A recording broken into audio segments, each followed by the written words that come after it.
I just completed my first day of the NAPLEX review webinar hosted by High Prep Tutoring, and these are the top study strategies I am taking with me after this webinar. One of the biggest things I took away from this webinar was not to hyper-focus on disease states. The CEO, Dr. Harrison Hightower, was in attendance to this webinar and said himself, in order to master the NAPLEX exam, it's about knowing a little about a lot of things instead of a lot about a little things, because we ultimately have no control over the test bank questions we're given on the day of the exam.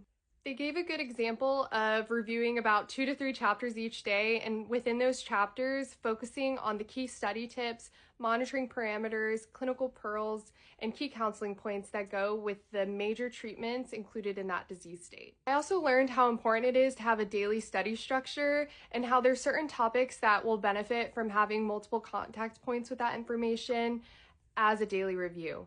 This includes calculations, top 300 drugs, and key interactions.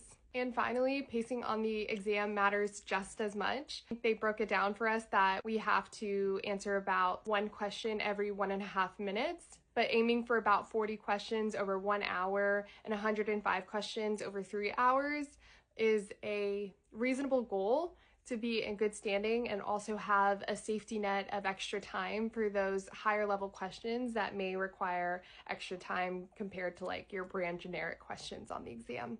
Now this just nearly scratches the surface of everything that I gained by attending day 1 of this webinar series. This webinar not only helped me with exam strategies, but also gave me structure in my studying and provided a high level review. And I highly recommend High Prep Tutoring to other 4th-year student pharmacists out there preparing to take the NAPLEX exam soon. Best of luck studying!